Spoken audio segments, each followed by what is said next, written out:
The muddy waters of the Clearwater River had never looked so menacing as they did that September afternoon when everything changed for the Henderson family. What started as a routine supply run to Millfield would end with a river guide named Cole Matthews performing the most impossible rescue of his career, pulling 4 children and their mother from churning floodwaters one by one, against odds that should have claimed them all. But this story isn't just about a heroic rescue. It's about what happens when a woman who's lost everything meets a man who spent his life saving others, and how sometimes the most broken people find exactly what they need in the most unexpected places. Before we jump back in, tell us where you're tuning in from, and if this story touches you, make sure you're subscribed, because tomorrow I've saved something extra special for you. The September heat pressed down on Riverside County like a weight that wouldn't lift. Rebecca Ann Henderson adjusted the wide-brimmed hat that had belonged to her late husband, feeling the familiar ache in her chest that came with wearing anything that still carried his scent. The covered wagon creaked and swayed along the dirt road that connected their remote homestead to the town of Millfield.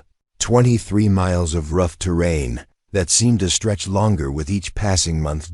In the wagon bed behind her, 4 children bounced and jostled with the rhythm of the wheels. 10-year-old Samuel, her eldest, sat with the serious expression he'd worn since his father's death 8 months ago, trying to be the man of the family at an age when he should have been worried about fishing and schoolwork. 8-year-old Lucy clutched her cornhusk doll against her chest, her strawberry blonde hair escaping from the braids Rebecca had woven that morning. The twins, 5-year-old Emma and Ethan, were playing the quiet game with wooden blocks their father had carved the previous Christmas, their innocent chatter the only sound that still brought Rebecca any real joy. The supply run to Millfield had become a monthly necessity since David's accident at the lumber mill. The compensation from Miller & Sons had lasted exactly 4 months, enough to cover the immediate needs and the burial costs, but not nearly enough to sustain a family of 5. On a homestead that required constant maintenance and investment, Rebecca had sold what she could: David's tools, the good china that had been her grandmother's, even her wedding ring when the children needed winter clothes and medicine for Lucy's persistent cough. Today's trip was different, though. Today carried the weight of a decision that had kept her awake for 3 weeks straight. In her worn leather satchel, tucked beneath the grocery list and the small amount of money she'd managed to save, was a letter from her sister Margaret in California. Margaret's husband owned a successful dry goods business in Sacramento, and they'd offered Rebecca and the children a fresh start: work for her, schooling for the children, and most importantly, security that the failing homestead could never provide. The letter had arrived just as the first creditors began circling. The bank in Millfield held the mortgage on their 160 acres, and while they'd been patient during David's illness and the immediate aftermath of his death, their patience was wearing thin. The feed store where David had always maintained credit was now demanding payment in full. Even old Mr. Peterson, who ran the general store and had known the family for years, had started asking pointed questions about when his outstanding invoices might be settled. Rebecca knew the mathematics of their situation as clearly as she knew the landscape rolling past the wagon wheels. The homestead was failing. The crops David had planted in the spring had struggled without his experienced care, and her attempts at maintaining the farm while raising 4 children had proven woefully inadequate. The vegetable garden provided enough for their table, but nothing to sell. The few chickens that remained after she'd sold most of the flock gave them eggs but not income. The single milk cow was old and producing less each month. Most devastating of all, the well that had served the property for 15 years was showing signs of running dry. The water level had dropped significantly over the summer, and everyone in the county knew that digging a new well cost more money than most families saw in a year. Without reliable water, the homestead was worthless, and without the homestead, they had nothing. The children didn't know about the letter yet. They didn't know that today's trip to Millfield might be their last as residents of Riverside County. Rebecca had spent sleepless nights weighing the impossibility of their choices: stay and watch everything David had worked for crumble away while the children suffered, or abandon the only home they'd ever known for the uncertain promise of charity. From relatives who'd made their disapproval of David clear from the beginning, Margaret's letter had been kind but condescending, full of gentle suggestions about how Rebecca might have managed things differently, and pointed observations about the wisdom of leaving that God-forsaken wilderness for the civilized opportunities of California. The underlying message was clear: come to Sacramento, accept your dependence on our charity, and raise your children to be grateful for the rescue we're providing from your poor choices. Samuel's voice interrupted her brooding thoughts. Mama, why does the sky look so strange today? Rebecca looked up from the reins and felt her stomach tighten with concern. Dark clouds were building on the western horizon, moving faster than seemed natural. The air had taken on an oppressive quality that made the horses nervous, their ears flicking constantly and their pace becoming increasingly unsettled. The wind, which had been still all morning, was beginning to gust with an edge that carried the smell of rain and something else, the metallic scent that old-timers said came before the worst storms. Just weather, sweetheart, she said, trying to keep worry out of her voice. We'll be in Millfield long before any rain starts. But even as she spoke, Rebecca was calculating distances and timing. They were still 8 miles from town, traveling at the careful pace necessary to protect their aging wagon and the borrowed horses from Mr. Peterson's stable. The clouds were moving with the kind of speed that suggested a serious storm system, and the children's safety depended on reaching shelter before the weather turned dangerous. Lucy leaned forward from the wagon bed, her blue eyes wide with the kind of intuitive fear that children sometimes displayed when adults were trying too hard to seem calm. Mama, the animals are acting funny. She was right. Along the road, cattle had gathered in tight groups near whatever shelter they could find. Birds that should have been singing in the afternoon heat were silent, and even the insects seemed to have disappeared. The horses pulling their wagon were becoming increasingly agitated, requiring more effort to keep them moving forward rather than turning back toward home. Rebecca made the decision that would change everything. Instead of stopping to consider alternatives or trying to find shelter along the route, she urged the horses to increase their pace. The thought of being caught in a severe storm with 4 children in an open wagon was terrifying, but the thought of turning back and losing the entire day, and potentially missing their appointment with the banker who might extend their mortgage terms, seemed equally impossible.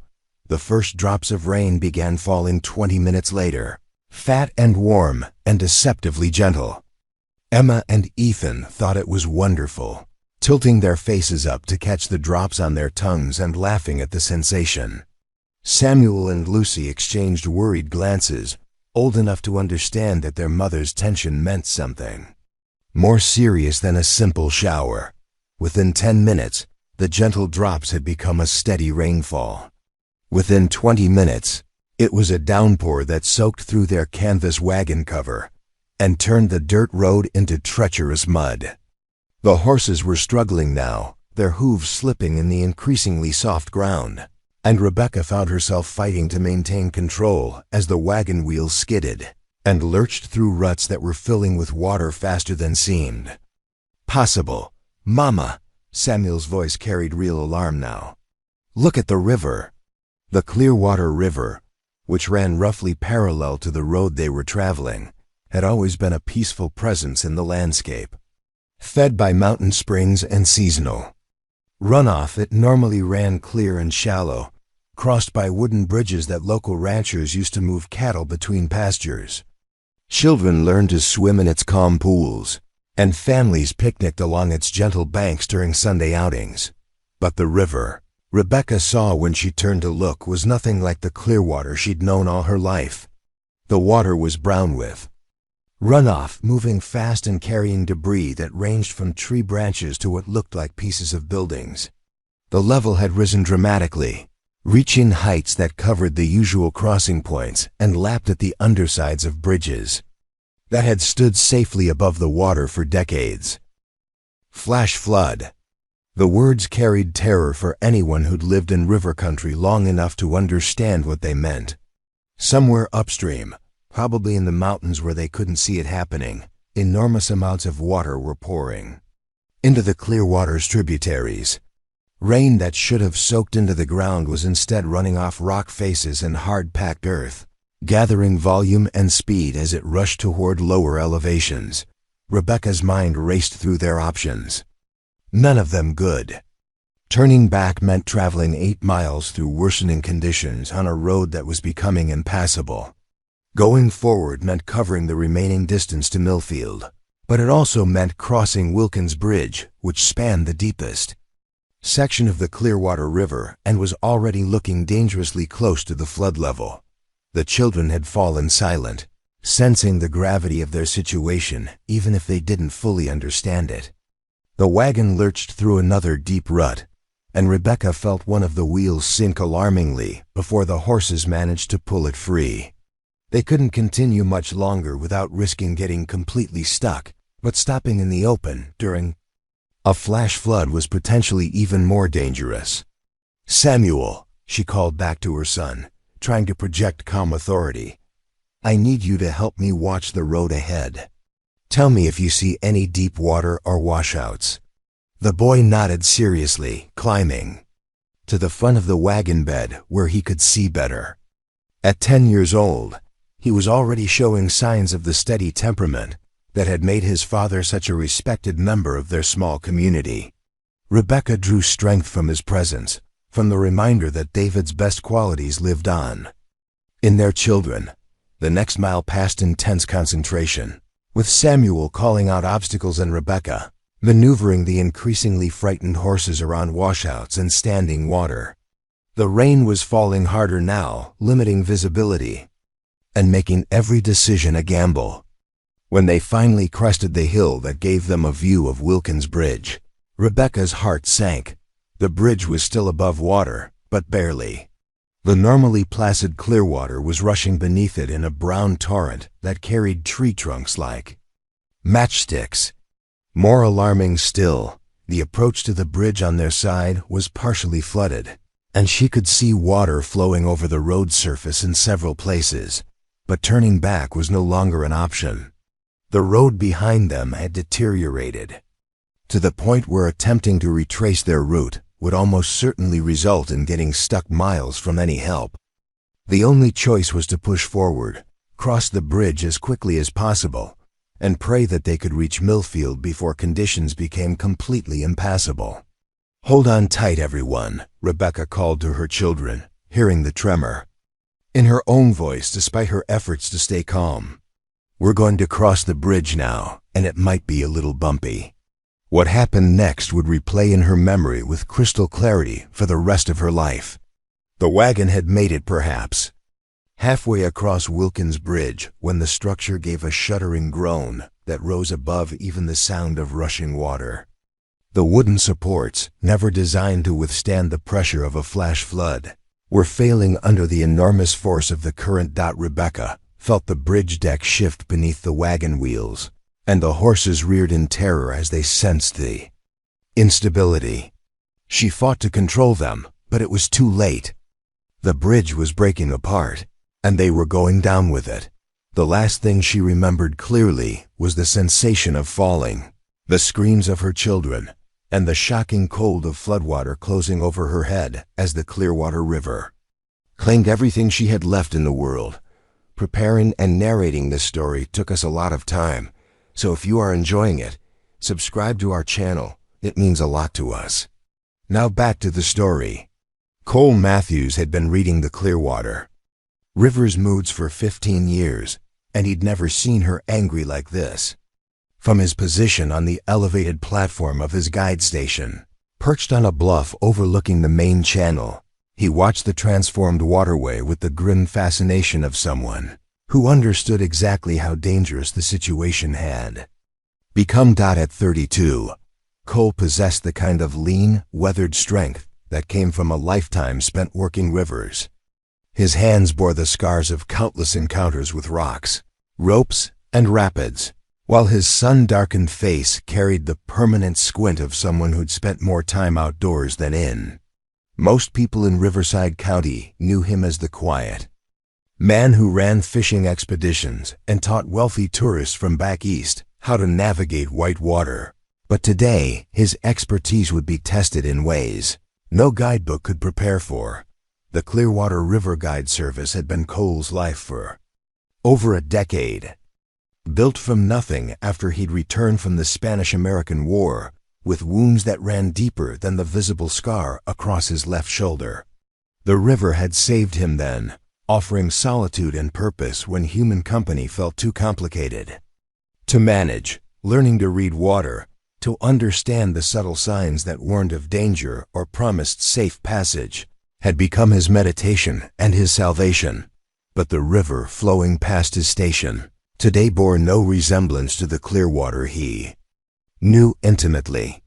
Fed by torrential rains in the mountain watersheds, swollen with runoff from surfaces too hard or saturated to absorb the deluge, it had become a brown monster carrying the debris of its rampage downstream.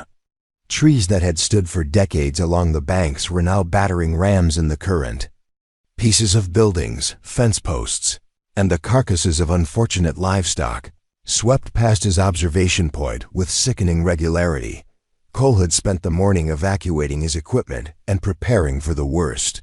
His boats were secured well above any possible flood level. His guide station was built on high ground specifically to survive events like this, and his emergency supplies were organized and ready.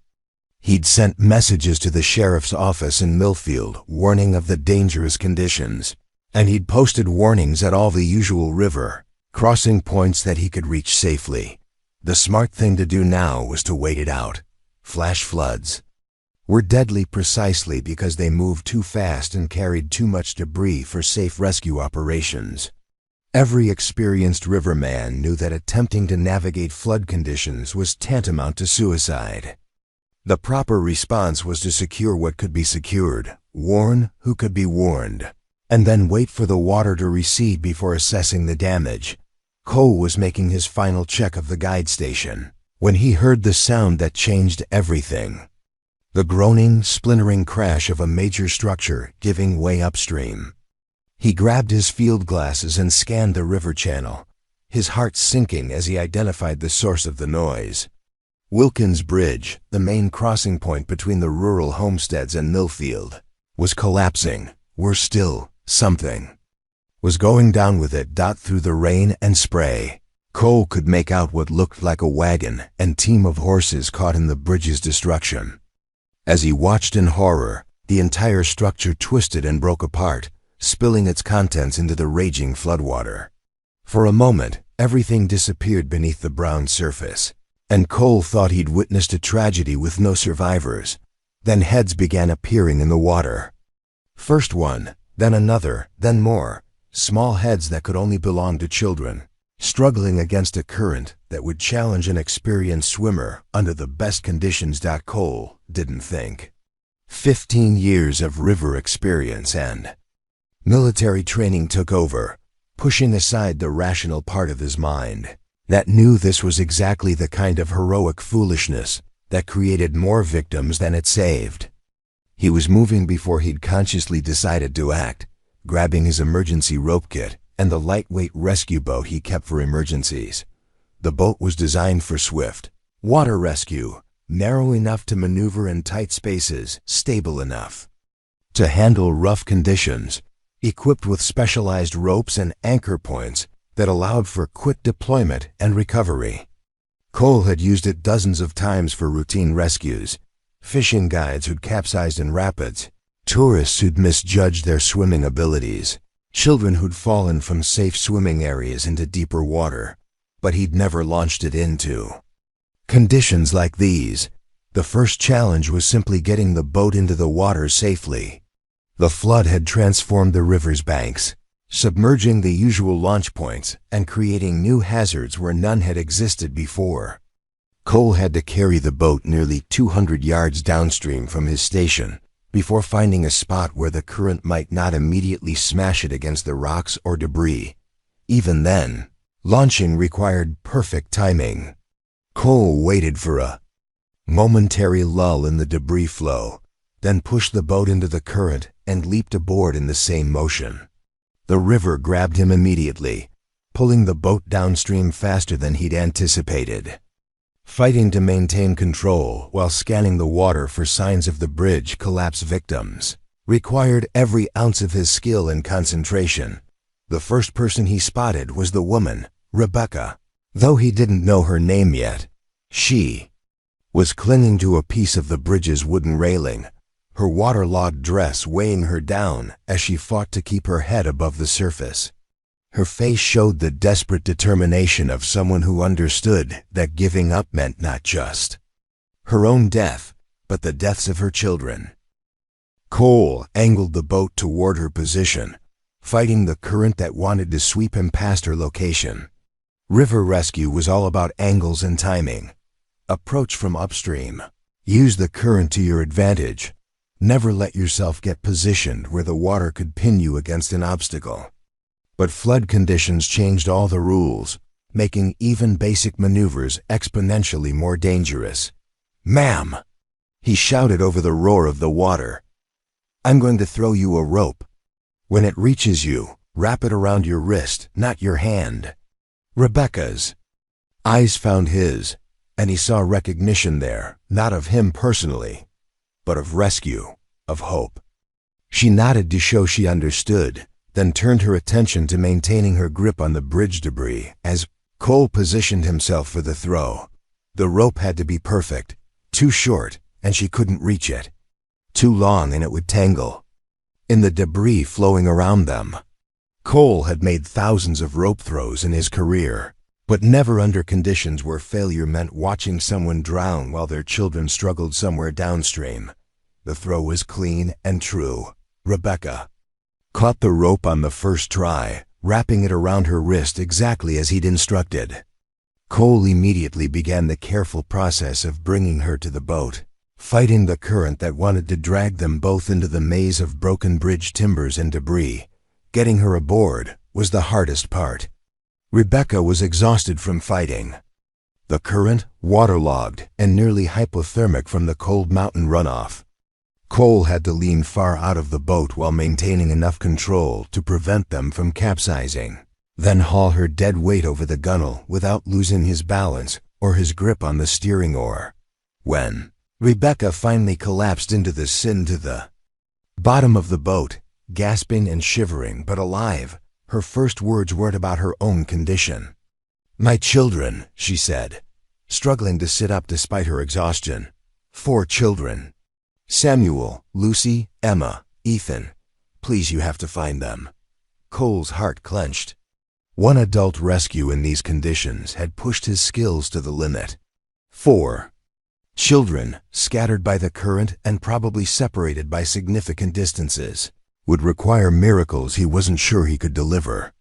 But looking into Rebecca's desperate eyes, seeing the absolute faith she was placing in his abilities, he knew he had to try.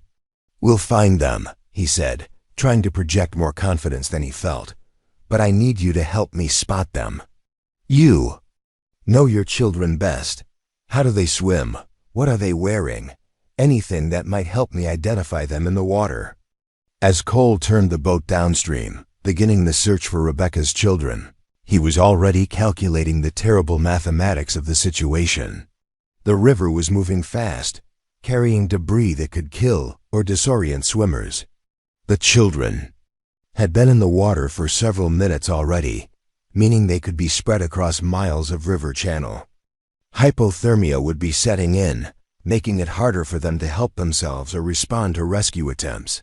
Worst of all, he had no idea how much time remained before the floodwaters peaked. If the storm system continued to dump rain in the mountains, conditions would only get worse. But turning back wasn't an option, not with children's lives hanging in the balance, not with their mother looking at him with the kind of desperate trust that demanded everything he had to give. The search began in earnest, Cole fighting the treacherous current while Rebecca scanned the water with eyes sharpened by maternal desperation. Somewhere in the brown chaos ahead of them, 4 children were struggling for their lives, and Cole Matthews was the only thing standing between them and tragedy. Behind them, the remains of Wilkins Bridge continued to break apart and wash downstream, marking the end of one life and the beginning of another.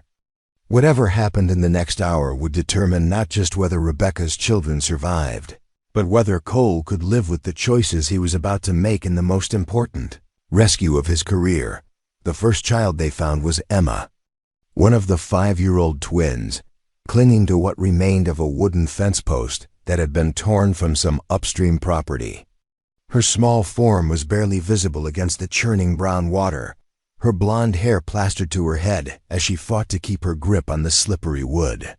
She'd been swept nearly half a mile downstream from the bridge collapse, her tiny body somehow managing to stay afloat in conditions that would have claimed many adults. Cole spotted her first, his trained eye catching the unnatural movement among the debris field. "There!" he shouted to Rebecca, pointing toward the small figure bobbing in the current, about 50 yards ahead, clinging to that fence post. Rebecca's anguished cry of recognition confirmed what Cole had hoped. One of her children was alive, conscious, and fighting. But even as relief flooded through him, Cole was calculating the rescue approach with the grim precision of someone who understood how quickly hope could turn to tragedy in flood conditions. Emma was in the worst possible position for a rescue attempt. The fence post she clung to was surrounded by a maze of larger debris, tree branches, pieces of buildings, and twisted metal that created a deadly obstacle course in the rushing water. The current was pushing everything toward a series of partially submerged boulders that formed natural rapids even under normal conditions.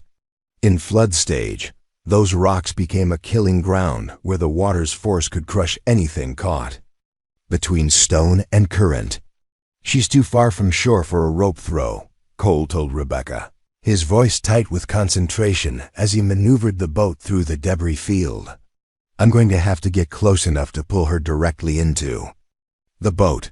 When I tell you, grab this paddle and help me fight the current." The approach required threading the needle between catastrophe and salvation. Cole had to get close enough to reach Emma without allowing the boat to be swept into the boulder field or pinned against the larger debris. One miscalculation would kill them all. But leaving Emma where she was meant watching a 5-year-old child exhaust herself and drown within sight of rescue. As they drew closer, Cole could see the exhaustion written across Emma's small face. Her lips were blue with cold, and her grip on the fence post was weakening with each passing moment. Worse still, the post itself was beginning to break apart under the water's assault, splinters peeling away as the current worked to tear it completely free from whatever foundation had anchored it. "Emma!" Rebecca called out, her voice carrying over the roar of the flood. "Baby, hold on. We're coming to get you." The little girl's head turned toward the sound of her mother's voice, and Cole saw her face transform with desperate hope. She tried to call back, but her voice was too weak to carry over the water's noise. Instead, she managed a small wave with one hand while maintaining her death grip on the disintegrating post with the other. Cole brought the boat as close as he dared, using every technique he'd learned in 15 years of river work to hold position against the murderous current. The water wanted to sweep them past Emma's position, then smash them into the boulder field downstream. Fighting it required constant adjustment, reading the subtle signs that warned of invisible hydraulics and underwater obstacles that could flip or sink the rescue boat. "Rebecca, I need you to lean out and grab her," Cole said, his voice steady, despite the adrenaline coursing through his system. "When I get close enough, reach for her arms, not her hands. If she lets go of that post too early, the current will take her before we can get her in the boat." The timing had to be perfect. Cole waited for a momentary lull in the debris flow, then drove the boat forward into the narrow space between Emma's position and the worst of the obstacles. The boat's bow came within arm's reach of the fence post, just as Rebecca leaned far. Out over the gunwale, her own safety entirely dependent on Cole's ability to maintain control. "Now!" Cole shouted. Rebecca's hands closed around Emma's small arms, just as the fence post finally gave way completely, torn apart by forces no piece of wood could withstand. For a terrifying moment, the 5-year-old was suspended between the boat and the current, her weight threatening to pull Rebecca into the water while Cole fought to prevent the boat from being swept away. Then Emma was in the boat, sobbing with relief and hypothermia as Rebecca wrapped her in the emergency blanket Cole had brought for exactly this purpose. The little girl was alive, conscious, and miraculously uninjured, despite her ordeal in the flood. But her rescue had cost precious time and energy, and 3 more children remained somewhere in the chaos downstream. "Mama," Emma gasped through chattering teeth, "I saw Ethan. He was on a big piece of wood floating really fast. And Samuel was swimming, but I don't know where Lucy is." The information was both hopeful and terrifying. If Ethan was on debris large enough to support him, he might be relatively safe for the moment. Samuel's swimming ability gave him a better chance of survival than his younger siblings. But Lucy, the 8-year-old with the chronic cough, might be the most vulnerable of all, old enough to understand the danger, but not strong enough to fight the current effectively. Cole made a decision that went against every principle of water rescue he'd ever learned. Instead of taking Emma to shore to ensure her safety before continuing the search, he chose to keep her in the boat and continue downstream. The mathematics were brutal but clear. The time it would take to reach shore, secure Emma, and return to the search might mean the difference between life and death for the other children. "We're going to find the others," he told Rebecca, adjusting the boats, heading to follow the main current downstream. "But I need you to hold Emma tight and help me watch for the other children. The current is moving fast, and we might only get one chance at each rescue." The search continued through water that seemed to grow more violent with each passing minute. The rain had not lessened, and the river's level was still rising, bringing new debris and creating new hazards as the flood scoured the landscape upstream. Cole's boat, designed for swift water rescue but never tested in conditions this extreme, was taking a beating from the constant impacts with floating debris. 20 minutes after Emma's rescue, Rebecca spotted something that made her heart both soar and plummet. "There's Ethan," she cried, pointing to a large section of what appeared to be a barn roof floating in the middle of the channel. "But he's not moving." Cole could see the 5-year-old boy sprawled motionless on the wooden platform, either unconscious or too exhausted to respond to their approach. Unlike Emma, who had been actively fighting to save herself, Ethan appeared to be completely passive, at the mercy of whatever forces had placed him on the makeshift raft. The rescue approach was even more dangerous than Emma's had been. The barn roof was large and heavy, making it impossible to predict how it would react to the boat's approach. If it rolled or shifted suddenly, Ethan could be thrown into the water, or the boat could be crushed between the raft and other debris, but leaving him where he was meant, watching him drift toward increasingly dangerous rapids downstream. "This one's going to be tricky," Cole warned Rebecca as he began the approach. "The platform he's on is unstable. I'm going to try to get alongside it, but you'll have to move fast when I give you the signal."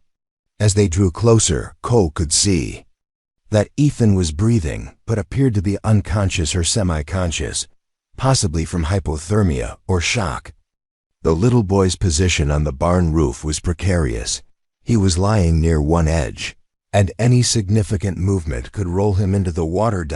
The approach required Cole to match the speed and direction of the floating platform while fighting the current that wanted to push the boat in a different direction. It was like trying to dock with a moving ship in a hurricane, complicated by the fact that any mistake would likely be fatal for everyone involved.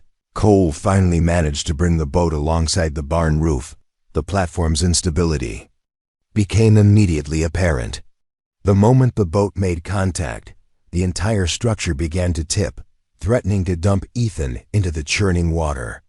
Rebecca, without waiting for Cole's signal, lunged across the gap and grabbed her son just as the platform rolled completely over. The rescue was successful, but barely. Ethan was unconscious but breathing, his small body dangerously cold, but apparently uninjured. Rebecca held both twins against her chest, trying to warm them with her own body heat, while Cole fought to keep the boat under control in the increasingly violent conditions. 2 children saved, 2 still missing. The mathematics of survival were becoming increasingly desperate as time passed and conditions worsened. Somewhere downstream, Samuel and Lucy were still fighting for their lives, and Cole was beginning to wonder if his boat could survive the beating it was taking long enough to find them both. But looking at Rebecca's face as she held her rescued children, seeing the desperate love and determination that drove her to risk everything for the ones still missing, Cole knew he would continue the search until either all 4 children were safe or his boat could no longer function. The river had taken everything from this family once already. He would not let it take anything more, no matter what the cost to himself. The boat was failing. Cole could feel it in the way the hull responded to his steering, the subtle wrongness that told him the constant battering from debris was taking its toll. A hairline crack had appeared along the starboard gunwale, and water was beginning to seep in at a rate that would soon require constant bailing. Under normal circumstances, any responsible river guide would head for shore immediately and assess the damage. But these weren't normal circumstances, and 2 children were still missing. The search for Samuel and Lucy had taken them nearly 3 miles downstream from the bridge collapse, through water that seemed to grow more violent with each passing minute. The storm system showed no signs of abating, and new tributaries were adding their own flood contributions to the already overwhelming flow. What had started as a dangerous rescue mission was rapidly becoming a suicide run. Cole found Samuel 15 minutes after rescuing the twins, but the 10-year-old situation presented a challenge unlike any faced in his rescue career. The boy had managed to reach a partially submerged tree that had lodged against a cluster of boulders near the river's center. He was alive, alert, and clearly trying to work his way closer to shore, but the tree was slowly being pushed free by the current's relentless pressure. More critically, Samuel was trapped. In his desperate attempt to climb out of the water, he'd somehow gotten his left leg wedged between 2 branches in a way that prevented him from moving either forward or back. The boy was conscious and appeared uninjured, but he was stuck fast, and the rising water was steadily reducing the amount of tree trunk that remained above the surface. "Samuel," Rebecca called out when she spotted her eldest son. "Hold on, baby, we're coming." The boy's response carried both relief and urgency. "Mama, I can't get loose. My leg is stuck and the water keeps getting higher." Cole studied the situation. With the methodical assessment that had kept him alive through countless dangerous rescues, the tree was too far from either shore for a rope rescue, and the boulder field created a maze of hydraulics and underwater obstacles that made a direct boat approach suicidal. Worse still, the tree's position was inherently unstable. When it finally broke free from the rocks, it would tumble downstream, with enough force to kill anyone caught on or near it. But the most devastating realization was that rescuing Samuel would require Cole to leave the boat and enter the water himself. The boy's trapped position meant that freeing him would take time and physical manipulation that couldn't be accomplished from the boat. Someone would have to swim to the tree, work Samuel's leg free, and then somehow get both of them back to the boat through conditions that had already claimed countless victims upstream. "Rebecca," Cole said quietly, making sure the twins couldn't hear his words over the water's roar, "I need you to understand something. To get Samuel free, I'll have to go in the water myself. That means leaving you alone in the boat with Emma and Ethan." Rebecca's face went pale as she grasped the implications. If something happened to Cole during Samuel's rescue, she would be alone in a failing boat with two small children, facing conditions she had no experience navigating. If the boat capsized or broke apart while Cole was in the water, all of them would die. "There has to be another way," she said, though her voice carried the hollow certainty of someone who already knew better. Cole looked at Samuel, then at the Teolu. Twins huddled in their mother's arms, then at the cracked hull that was taking on water at an increasing rate. Every rescue manual ever written would have declared this situation hopeless. Too many variables, too many lives at risk, insufficient equipment for the challenges involved. The smart play was to attempt to reach shore with the survivors they'd already saved and hope that Samuel could somehow free himself before the tree broke loose. But looking at Rebecca's face, seeing the impossible choice written in her eyes, abandon one child to save two others, Cole knew he couldn't live with that decision. More than that, he recognized something of himself in Samuel's determined struggle against the trap that held him. 15 years ago, Cole had been trapped too, pinned under enemy fire in a Cuban jungle with injuries that should have been fatal. A fellow soldier had risked everything to save him, defying orders and common sense to pull Cole from what everyone else had considered a lost cause. "I'm going after him," Cole said, beginning to strip off his boots and heavy jacket. "But I need you to do exactly what I tell you, when I tell you, no matter how scared you get." The plan was simple in concept, but terrifying in execution. Cole would secure a safety rope around his waist and swim to Samuel's position. Once there, he would work to free the boy's trapped leg while Rebecca maintained the boat's position using the paddle and her own limited understanding of river currents. When Samuel was free, Cole would signal Rebecca to maneuver closer, and they would attempt to get both Samuel and Cole back into the boat before the tree broke loose, or the boat's damage became critical. Every aspect of the plan depended on timing, luck, and skills that Cole wasn't certain he still possessed. The swimming portion alone would challenge an Olympic athlete under ideal conditions. Doing it in flood-stage water while towing rescue equipment required strength and technique that 15 years of peaceful river guiding might not have maintained. "Mama," Emma said suddenly, her small voice cutting through the adult's desperate planning. "Look, there's Lucy." Everyone turned to follow the 5-year-old's pointing finger, and Cole's heart nearly stopped. Lucy was visible in the distance, perhaps a quarter-mile downstream, floating on what appeared to be a wooden door or tabletop. But she was heading directly toward Devil's Canyon, a series of rapids that were dangerous even under normal conditions and absolutely lethal in flood stage. The sight of her youngest daughter created an impossible dilemma for Rebecca. Samuel was trapped but relatively stable for the moment. Lucy was free-floating but heading towards certain death. Cole's boat could probably reach one or the other, but not both, not with the damage it had sustained and the time constraints they faced. "We have to choose," Cole said, voicing the terrible truth that everyone could see, but no one wanted to acknowledge. "Samuel or Lucy, the boat won't survive attempting both rescues." Rebecca's anguished cry carried over the water like a prayer for divine intervention that wouldn't come. No mother should ever have to choose which child to save, but the mathematics of survival had reduced their options to exactly that horrible decision. "Take Lucy," Rebecca said finally, her voice breaking with the words. "Samuel's stronger, older. Maybe he can ... No." Samuel's voice carried clearly across the water, and when they looked at him, they could see the 10-year-old had been listening to their conversation. "Go get Lucy.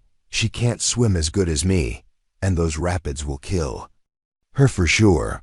I'll keep trying to get loose on my own."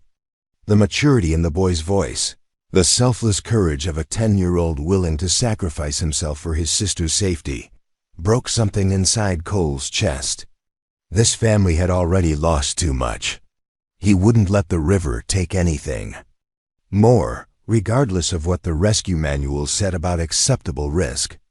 "Rebecca," he said, turning to face her with absolute determination in his voice. "I'm going to get them both. But I need you to trust me completely and do exactly what I tell you, even if it seems crazy." The modified plan was beyond reckless. It was the kind of desperate improvisation that either saved everyone or killed everyone, with no middle ground. Cole would secure Samuel first, using a rope technique that might free the boy's leg without requiring Cole to leave the boat. If that worked, they would race downstream to intercept Lucy before she reached Devil's Canyon. If Samuel couldn't be freed quickly, they would have to choose between certain death for Lucy and possible death for Samuel. Cole began rigging his longest rope with a series of loops and anchor points that would allow him to create mechanical advantage from the boat's position. It was a technique he'd learned during his military service, adapted for a situation no army manual had ever contemplated. The rope work had to be perfect on the first try. There wouldn't be time for adjustments or second attempts. As he worked, Cole found himself thinking about the strange chain of events that had brought him to this moment. If he'd been anywhere else along the river when the bridge collapsed, this family would have died. If he'd followed standard rescue protocols, some of them would have died. Instead, a series of impossible choices and desperate improvisations had kept them all alive this long. Now came the ultimate test, whether 15 years of river experience and military training could overcome laws of physics and probability. That said, what he was attempting couldn't be done. "Hold tight," he told Rebecca as he prepared to cast the rope towards Samuel's position. "We're about to find out if miracles are real." The rescue rope sailed through the rain and spray with perfect accuracy, landing exactly where Cole had aimed it. Now everything depended on whether a 10-year-old boy trapped in rising floodwater could follow complex instructions while his sister raced toward death in the rapids. Downstream. Time slowed to the rhythm of heartbeats as Cole began the most important rescue of his life. Samuel Henderson had never felt more afraid or more grown up than he did in the moment Cole's rescue rope landed within arm's reach. The 10-year-old understood with startling clarity that his ability to follow the river guide's shouted instructions would determine not just his own survival, but whether his family had any chance of reaching Lucy before the rapids claimed her life. The rope technique Cole was attempting had never been tried in flood conditions. Military engineering manuals described the principle, using mechanical advantage and anchor points to create lifting force far beyond what human strength alone could generate, but applying it to free a trapped child from a tree while racing against time required improvisation at the very edge of possibility. "Samuel," Cole's voice carried clearly over the flood's roar, "I need you to take the big loop and work it down around your trapped leg, below where you're stuck. Can you do that?" The boy nodded, though his hands were shaking from cold and fear. As he grasped the rope, the tree beneath him groaned ominously as the current continued, working to tear it loose from the boulder that had become its temporary anchor. Every movement sent tremors through the trunk, reminding Samuel that his perch was temporary and becoming less stable with each passing moment. Working the rope loop around his leg proved more difficult than it had sounded. Samuel's position, wedged between branches with his leg twisted at an awkward angle, made it nearly impossible to maneuver the thick rope into position. Worse still, the water level was continuing to rise, reducing the amount of tree trunk above the surface and forcing him to work with his hands increasingly submerged in the cold, murky flood. Meanwhile, Cole was rigging the other end of the rope system to the boat's strongest anchor points, creating a pulley arrangement that would theoretically allow him to generate enough force to either free Samuel's leg or lift the branches enough for the boy to extract himself. The boat's damaged condition made this exponentially more dangerous. The stress on the hull could worsen the existing cracks or create new structural failures that would sink them all. Rebecca watched the rope work with the desperate attention of someone whose child's life depended on technical details she didn't understand. Emma and Ethan huddled against her, too young to fully grasp the complexity of what was happening, but old enough to sense the adult's fear. The twins' survival had been miraculous, but Rebecca knew their rescue meant nothing if Samuel and Lucy couldn't be saved as well. "Got it," Samuel called out, his voice tight with effort as he finally worked the rope loop into position around his trapped leg. "But Mama, you need to hurry. I can see Lucy, and she's getting really close to those white water places." Cole followed the boy's gaze downstream and felt his blood turn to ice. Lucy was indeed visible in the distance, her small form clinging to what appeared to be a wooden tabletop as the current carried her inexorably toward Devil's Canyon. Even under normal conditions, the rapids were treacherous enough to challenge experienced kayakers. In flood stage, they became a hydraulic meat grinder that would pulverize anything caught in their grasp. The mathematics were brutal and unforgiving. At the current's speed, Lucy would reach the rapids in perhaps 8 to 10 minutes. Freeing Samuel, getting him into the boat, and then racing downstream to intercept his sister would require perfect execution of every step, with no margin for error or equipment failure. "Everyone hold on," Cole warned, beginning to apply tension to the rope system. "This is going to put stress on the whole boat. Rebecca, if you see any new cracks opening up, tell me immediately." The first attempt nearly ended in disaster. As Cole pulled on the rope system, the mechanical advantage worked exactly as designed, generating tremendous lifting force on the branches that trapped Samuel's leg. But the same force that should have freed the boy instead caused the entire tree to shift position, rolling partially in the current and nearly throwing Samuel into the water. "Stop!" Samuel gasped, clinging desperately to his precarious perch as the tree settled into a new, even less stable position. "It's working, but the whole tree is moving."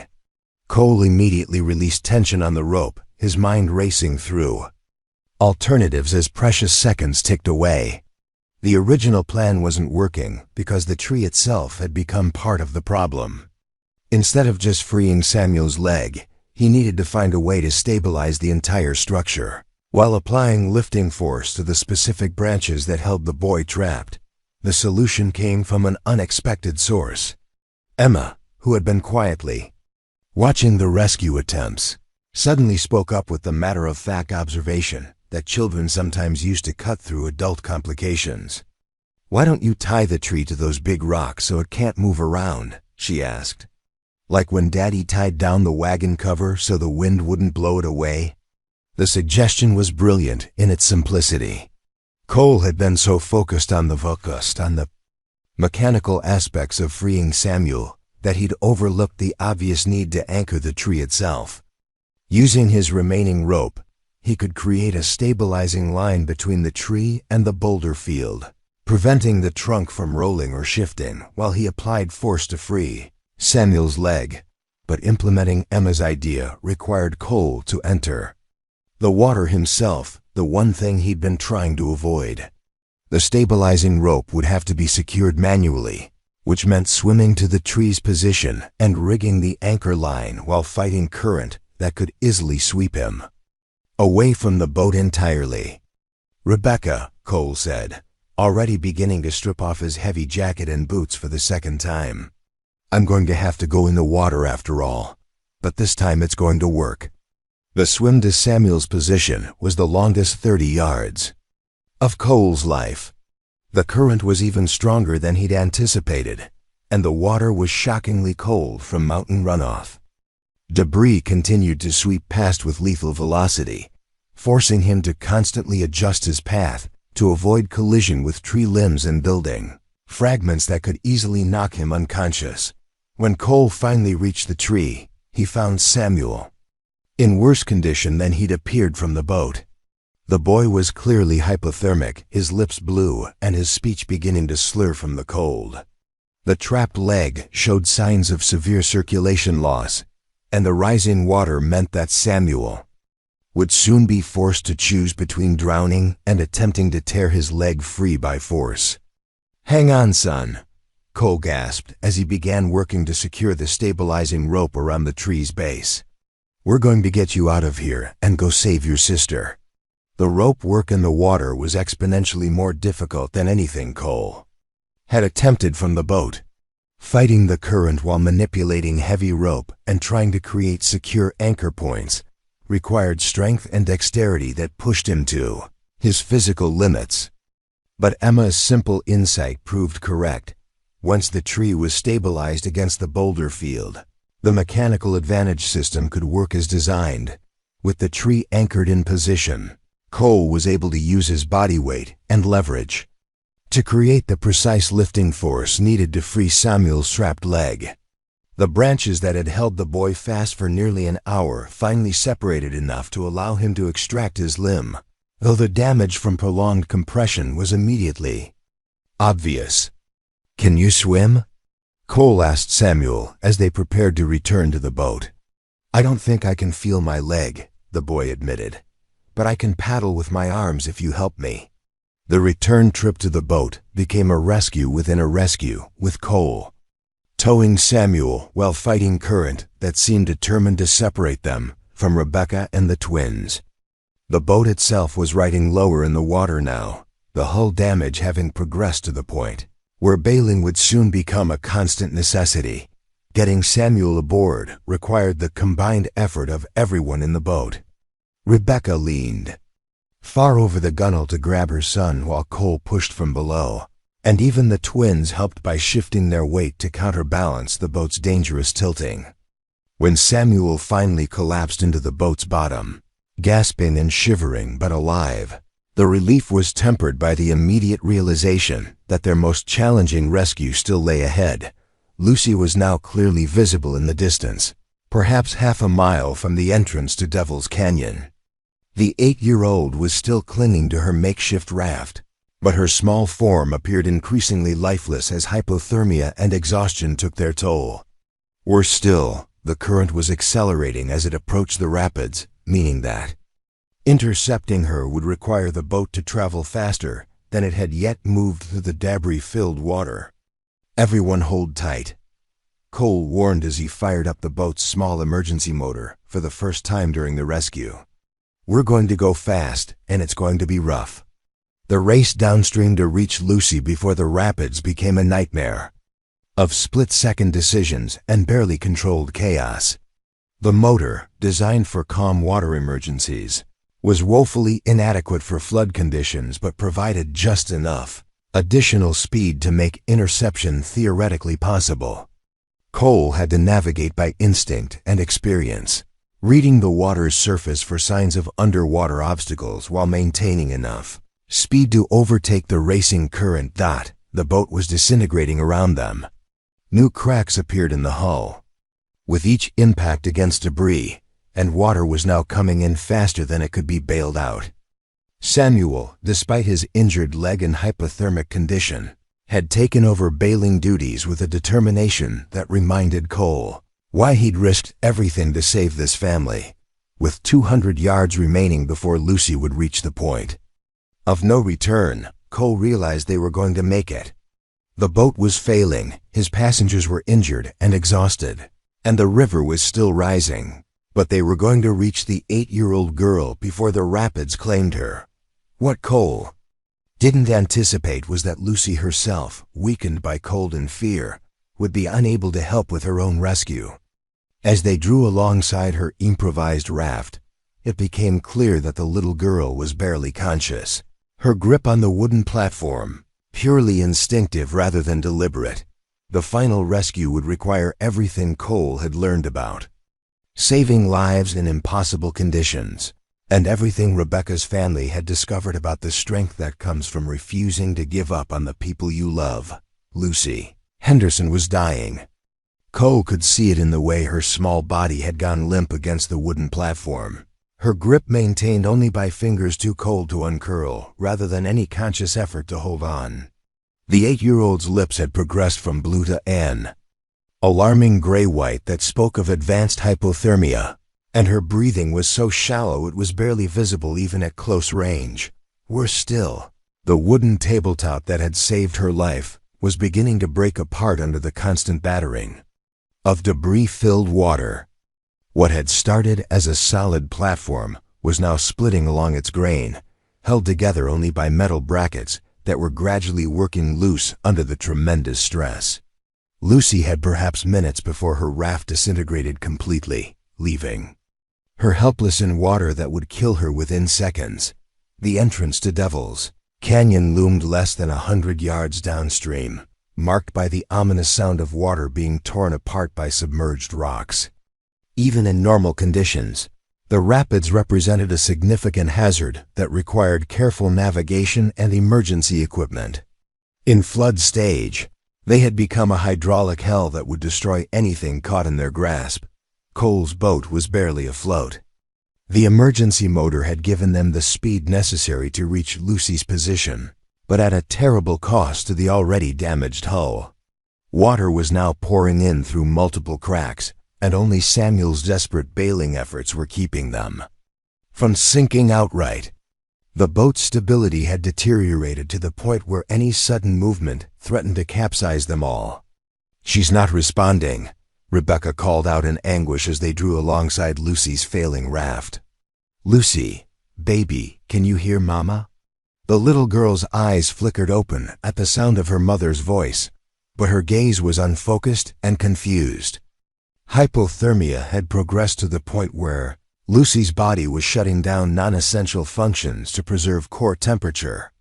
She was alive, but barely, and her window for successful rescue was measured in moments rather than minutes. The approach itself presented challenges unlike anything Cole had faced during the other rescues. Lucy's platform was unstable and breaking apart, making it impossible to predict how it would react to contact with the boat.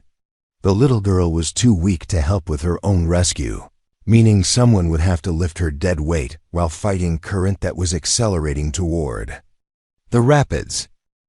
Most critically, the timing had to be perfect. They were now close enough to Devil's Canyon that Cole could feel the water's character changing as it prepared for its violent encounter with the rocks ahead. Once they committed to Lucy's rescue, there would be no opportunity to retreat or try alternative approaches. Success or failure would be determined in the next 60 seconds. "Rebecca," Cole said, making a decision that went against every safety protocol he'd ever learned, "I need you to take the steering oar. When I go for Lucy, you're going to have to keep us positioned while I get her in the boat." The request was asking the impossible. Rebecca had no experience handling watercraft in any conditions, let alone flood stage rapids with a boat that was actively sinking. But Cole needed both hands free to lift Lucy's unconscious weight, and there was no one else who could maintain their position long enough for the rescue to succeed. "I don't know how," Rebecca protested, but she was already reaching for the oar with the desperate determination of a mother who would attempt anything to save her child. "Follow my instructions exactly," Cole said, positioning himself at the boat's edge nearest to Lucy's raft. "The water wants to push us downstream, so you'll need to angle upstream constantly. Whatever you do, don't let us get sideways to the current." The rescue attempt began just as Lucy's platform finally split completely in half. The little girl, unconscious and unable to react to the sudden change, began to slip toward the water as the two pieces of wood separated beneath her.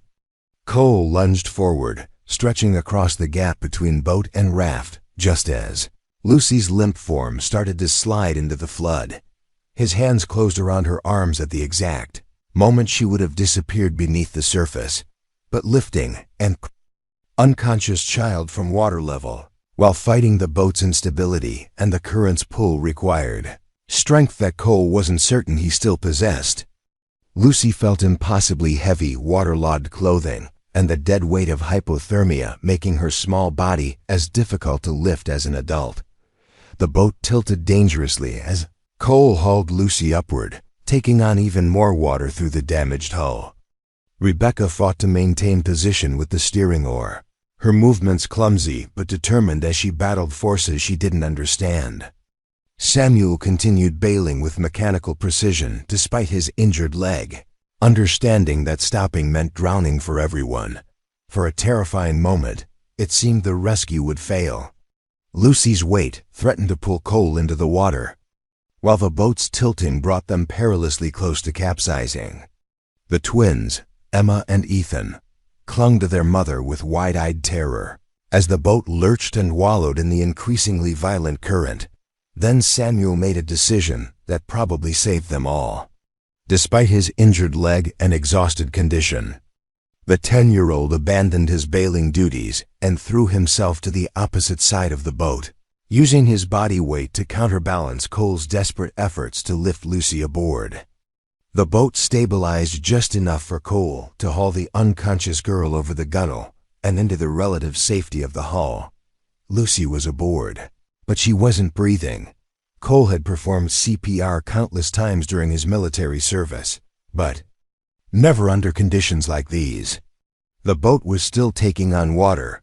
Rebecca was struggling to maintain control as they raced toward the rapids, and the platform on which he was attempting to revive an 8-year-old girl was tilting and lurching with every current change. "Come on, Lucy," he whispered, beginning chest compressions with the careful pressure appropriate for a child's small frame. "Your family needs you. Don't give up now."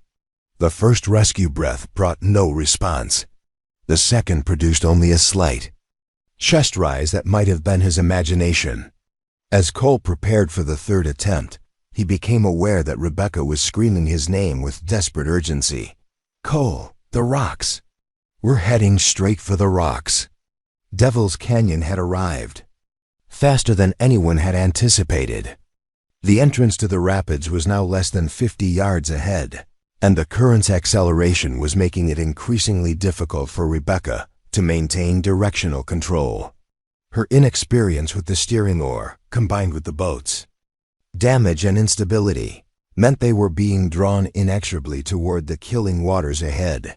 Cole faced the most impossible choice of his life: continue CPR and hope to revive Lucy while allowing the boat to enter rapids that would certainly kill everyone aboard, or abandon his resuscitation efforts to help Rebecca navigate away from the rocks, potentially losing Lucy forever.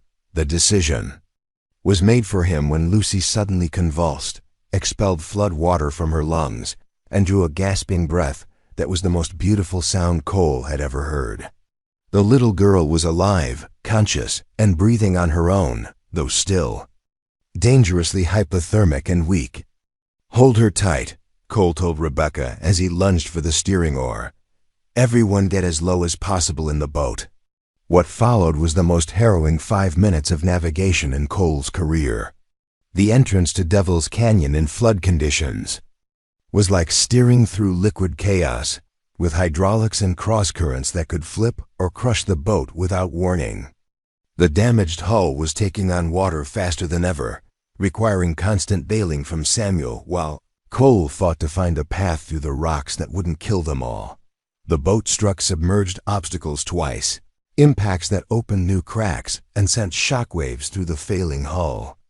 Emma screamed as a wall of water crashed over the bow, soaking everyone and adding to the weight that was dragging them deeper into the water. Rebecca clutched Lucy against her chest, trying to share body heat with the unconscious girl while protecting her from the violent movements that threatened to throw everyone overboard. But somehow, impossibly, they made it through. Cole's intimate knowledge of the river's normal patterns, combined with 15 years of experience reading water under extreme conditions, allowed him to thread the needle between certain death and miraculous survival. When they finally emerged from the rapids into the calmer water beyond, the boat was more than half full of water and sinking fast, but everyone was alive. "There!" Samuel called out, pointing toward the eastern shore with excitement that cut through exhaustion and hypothermia. "I can see people. And horses." A rescue party from Millfield had finally reached the river, drawn by reports of the bridge collapse and the impossibly dangerous rescue attempt they'd witnessed from the bluffs above Devil's Canyon. Sheriff Morrison and 6 volunteers were waiting with horses, blankets, and medical supplies that represented salvation for the Henderson family. but the boat was sinking too fast to reach shore under its own power. With less than 200 yards remaining between them and safety, Cole realized they might lose everything after all the impossible rescues had succeeded. "Everyone out," he ordered, making the final calculated risk of the day. "We're going to swim for shore. Samuel, can you make it with your injured leg?" "I can make it, Mr. Matthews," the boy replied with quiet determination. "We all can. We've come too far to quit now." The final swim to shore became a family effort, with Cole supporting Lucy while Rebecca helped the twins, and Samuel pushed through pain and exhaustion to reach the rescue party waiting on the bank. When they finally collapsed onto solid ground, surrounded by blankets and concerned voices, the Henderson family was complete, alive, and together against odds that should have been impossible to overcome. Cole Matthews had pulled 4 children and their mother from certain death, one by one, in the most challenging rescue of his career. But as he watched the family reunite on the riverbank, he realized the rescue had changed him as much as it had saved them. 3 days after the rescue, Rebecca Henderson sat in Dr. William Garrett's office in Millfield, watching her children play quietly in the corner while the physician delivered news that would reshape their lives forever. Lucy was recovering well from her hypothermia and near drowning.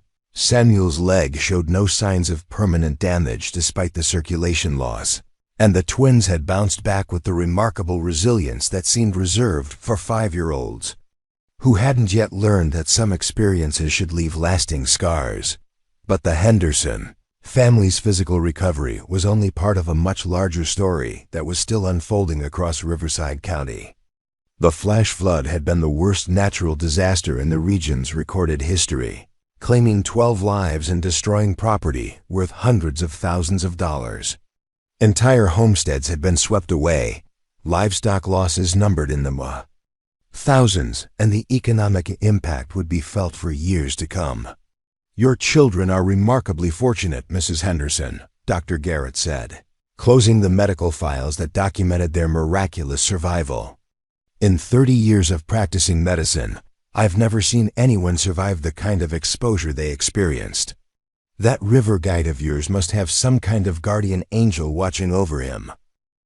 Cole Matthews had become something of a local legend in the 3 days since the rescue, though the man himself seemed deeply uncomfortable with the attention.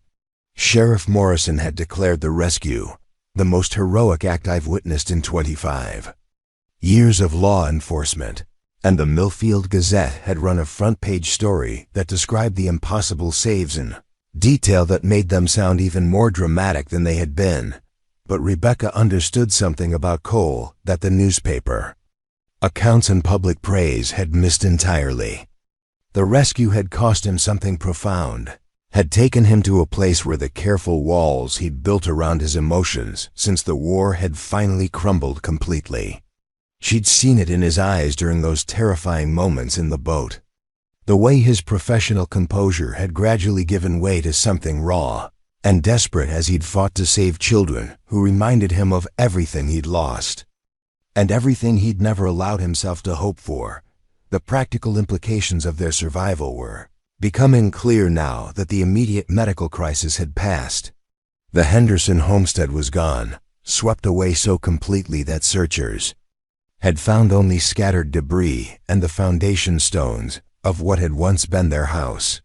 The livestock had perished, the crops were destroyed, and even the well that had provided their water for 15 years had been filled with debris and contaminated beyond use. Margaret's letter from California remained in Rebecca's possession, but it felt like a relic from another life now. The sister who had offered grudging charity to a desperate widow with 4 children would likely have very different feelings about taking in a family that had become the focus of regional news, coverage, and public sympathy. More importantly, Rebecca herself had changed during those terrifying hours on the flood-swollen river, had discovered reserves of strength and determination that made accepting charity feel like a betrayal of what she'd survived. "Dr. Garrett," she said, gathering her courage to voice thoughts that had been forming since the moment they'd reached shore, I need to ask you something about employment opportunities in Millfield. The physician raised an eyebrow. Are you thinking of staying in the area? I would have thought the experience might make you want to move somewhere. Drier. This is our home, Rebecca replied, surprised by the conviction in her own voice. My husband is buried here, my children were born here, and I'm not going to let a river chase us away from the only place we've ever belonged. The conversation that followed would have seemed impossible a week earlier, when Rebecca had been a desperate widow with no prospects and 4 children to feed. But the flood had changed the region's employment landscape as dramatically as it had changed the physical geography. The rebuilding effort would require workers with a wide range of skills, and business owners who had lost everything were looking for partners and employees who understood the value of starting over from nothing. Dr. Garrett himself needed help. His longtime nurse had moved to Colorado to care for aging parents just before the flood, and the increased patient load from flood-related injuries and illnesses was more than he could handle alone. Rebecca's experience caring for her children through various illnesses and injuries, combined with her obvious competence under pressure, made her an attractive candidate for training as a medical assistant. The work would be demanding, he warned. Long hours, difficult cases, and some situations that might bring back memories of what you've been through. Dr. Garrett, Rebecca said, watching Lucy stack wooden blocks with the intense concentration that children applied to rebuilding their world through play. I spent 8 months watching my husband die from internal injuries while pretending everything would be fine. I held my children together through foreclosure and homelessness while hiding my own terror. 3 days ago, I helped steer a sinking boat through rapids while my 8-year-old wasn't breathing. I think I can handle whatever medicine has to offer. The job offer was more than employment. It was validation that her survival had meaning. Beyond mere chance, Dr. Garrett was offering her the opportunity to use her experience with crisis and loss to help others navigate their own medical emergencies. The salary would be modest but sufficient to rent a small house in town and provide for her children's basic needs while they all rebuilt their lives. But even as Rebecca felt hope stirring for the first time since David's death, she knew that the most important conversation still lay ahead. Cole Matthews had visited the hospital each day since the rescue, ostensibly to check on the children's recovery, but actually, Rebecca suspected, because he was struggling with emotions he didn't know how to process. The man who had saved her family was clearly battling demons that ran deeper than war wounds or professional burnout. That evening, she found him at his guide station, methodically repairing equipment that had been damaged during the rescue. The place felt different now, less like a business operation and more like a sanctuary, where someone came to work through thoughts too complicated for words. Cole looked up when she approached, and she could see the question in his eyes that he hadn't yet found the courage to voice. "The children wanted me to bring you this," she said, handing him a drawing that Lucy had made during her recovery. It showed 5 stick figures standing on what appeared to be a riverbank, with a boat floating nearby and a sun shining overhead. The proportions were wrong and the details were simplified, but the emotional truth was unmistakable: a family saved, together and safe. Cole studied the drawing with the intensity he might have given to a military map, his weathered hands surprisingly gentle as he traced the crayon lines. "How are they doing? Really, I mean, not just the medical parts." "They're healing," Rebecca said, settling onto a bench that overlooked the now peaceful Clearwater River. "Samuel talks about becoming a river guide when he grows up. Lucy draws pictures of boats and water almost constantly, though always with sunny skies. The twins ask when they can see you again, usually about 6 times a day." She paused, studying his profile as he continued to examine Lucy's artwork. "How are you doing, Cole? And don't tell me you're fine, because I spent enough time in that boat with you to know the difference between your professional face and what you really feel." The question hung between them like a bridge that either could cross or leave unfinished. Cole set down the drawing and stared out at the river that had nearly claimed everything precious in both their lives. When he finally spoke, his voice carried the weight of 15 years of careful isolation being worn away by 3 days of unwanted emotion. "I keep thinking about what would have happened if I'd been somewhere else that day," he said. "If I'd taken a fishing party upstream, or if I'd decided to wait out the storm instead of maintaining watch. Your family would have died, and I would never have known they existed." "But you were here," Rebecca replied gently. "You saw what was happening, and you chose to help. That wasn't coincidence, Cole. That was who you are, is it?" The question carried more pain than she'd expected. "Because I spent 15 years using this river to avoid caring about anything or anyone. I told myself I was providing a service, teaching people to appreciate the water, but really I was just hiding from the world where things mattered and people got hurt." Rebecca understood then what the rescue had cost him, not just the physical danger or professional risk, but the much greater price of allowing himself to care about something beyond his own carefully constructed solitude. Saving her children had forced him to become emotionally invested in outcomes he couldn't control, to risk the kind of loss that had driven him to the river in the first place. "The war," she said, making it a statement rather than a question. Cole nodded slowly. "I had a unit, good men who trusted me to keep them safe. I made decisions that got some of them killed, and the ones who survived, I couldn't look at them, knowing what my choices had cost their friends." The confession explained so much about the man who had risked everything to save strangers. Cole Matthews wasn't just a skilled river guide. He was someone seeking redemption for losses that had shaped his entire adult life. The rescue had given him the opportunity to save lives instead of losing them, to make choices that preserved families instead of destroying them. "Those men who died," Rebecca said carefully, "do you think they would want you to spend the rest of your life punishing yourself for decisions you made in impossible circumstances?" "I don't know," Cole admitted. "But I know your children are. Alive because I was here when they needed help. And for the first time in 15 years, that feels like it might be enough to balance the scales." The conversation continued as evening settled over the river. Two people who had survived impossible circumstances finding common ground in their understanding of loss and responsibility. When Rebecca finally gathered her courage to ask the question that had brought her to the guide station, her voice was steady with conviction rather than desperation. "Cole, I've been offered a job in town, and I'm going to take it. We're staying in Riverside County, rebuilding here instead of running away to California, the children and I. We'd like you to be part of that rebuilding, if you're interested." The invitation was carefully worded, offering partnership rather than charity, inclusion rather than obligation. Rebecca had learned enough about Cole's character to understand that he would never accept being needed out of gratitude, but might consider being wanted for who he was rather than what he'd done.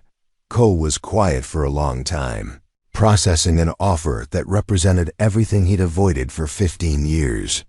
Finally, he reached for Lucy's drawing and held it up to catch the last light of evening. "This little artist of yours," he said. "She drew 5 people by the river. Your family is 4. I was wondering who that 5th person might be."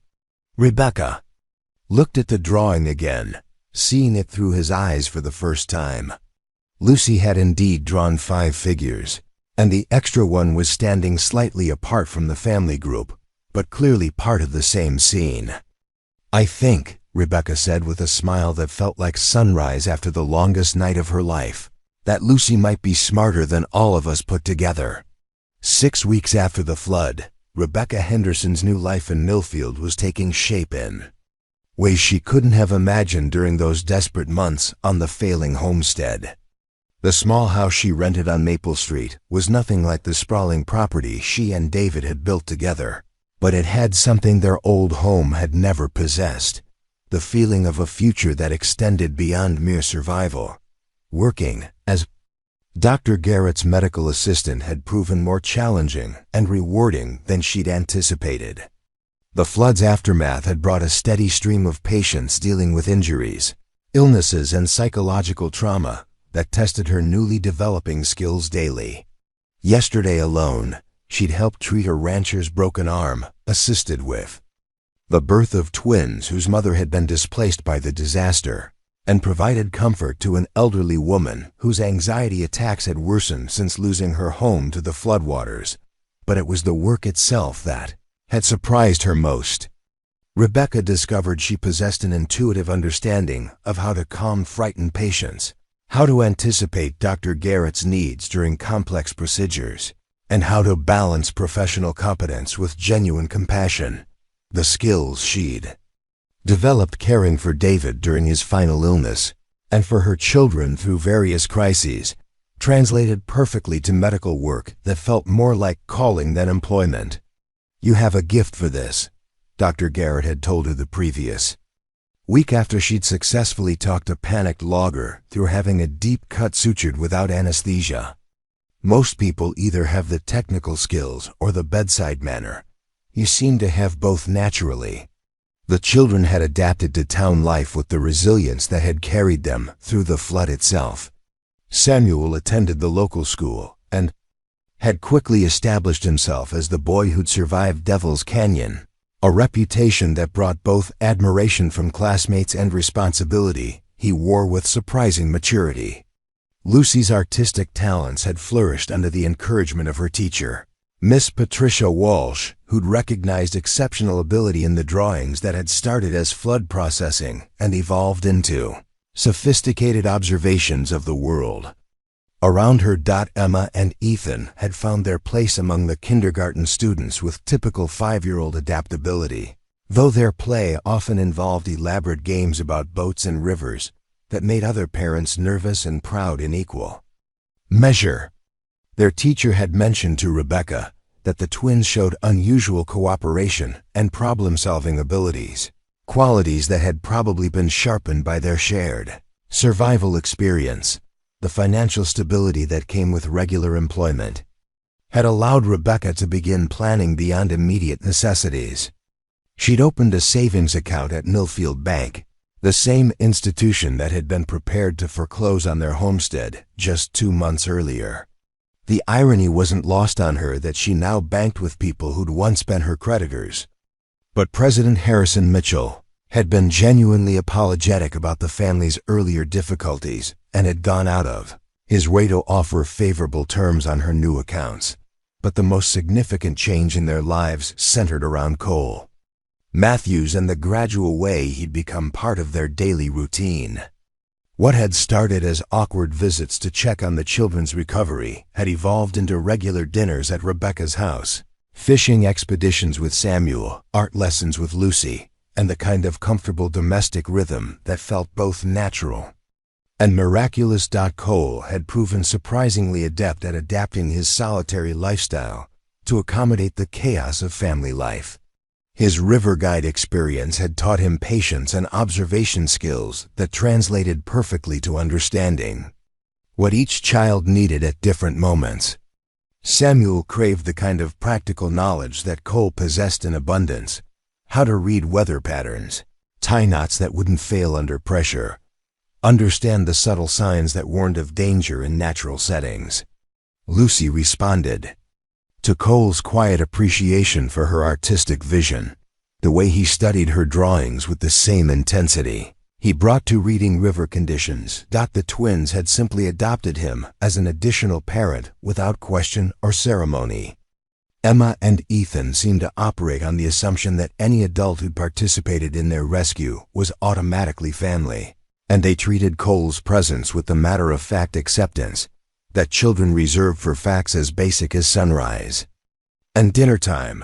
But it was Cole's relationship with Rebecca herself that had surprised everyone, including them. The intense shared experience of the rescue had created a foundation of trust and understanding that bypassed the usual tentative stages of adult courtship.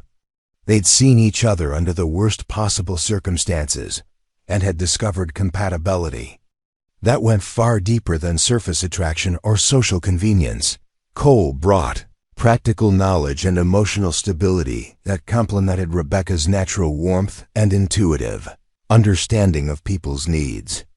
She helped him reconnect with parts of himself that 15 years of isolation had nearly buried, while he provided the kind of steady partnership that allowed her to pursue personal growth without worrying about her children's security.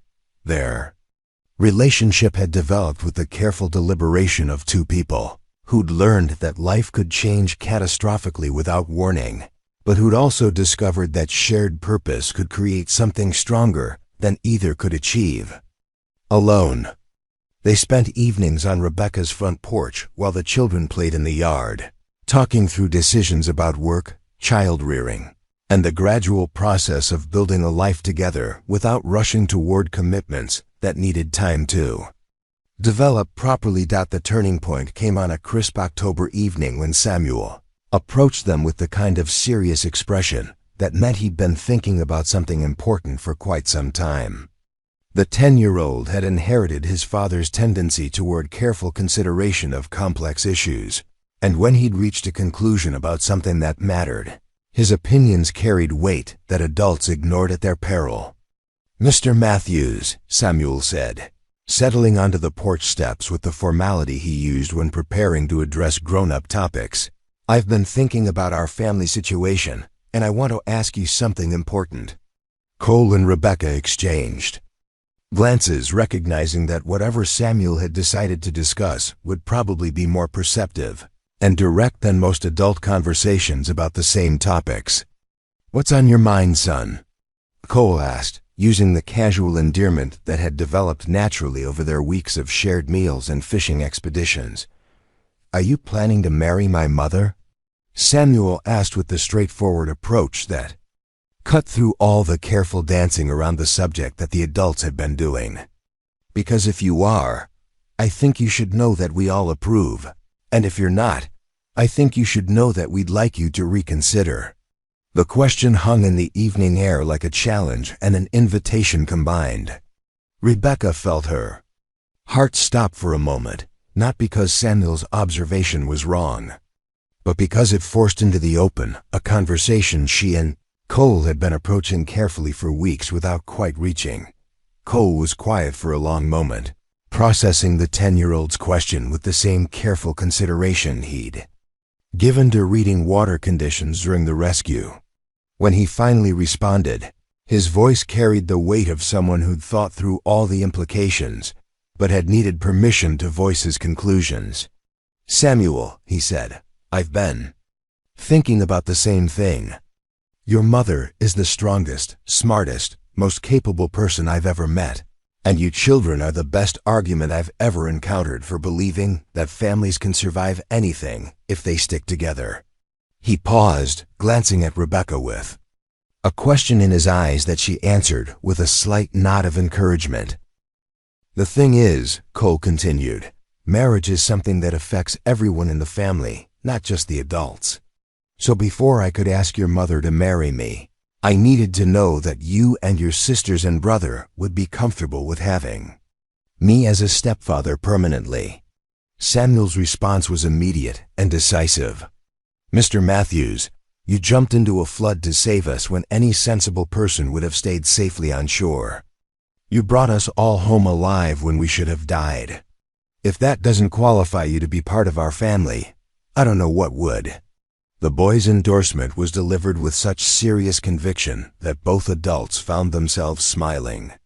Despite the emotional weight of the moment, Samuel had managed to cut through all their careful deliberations and reduce the question to its essential elements.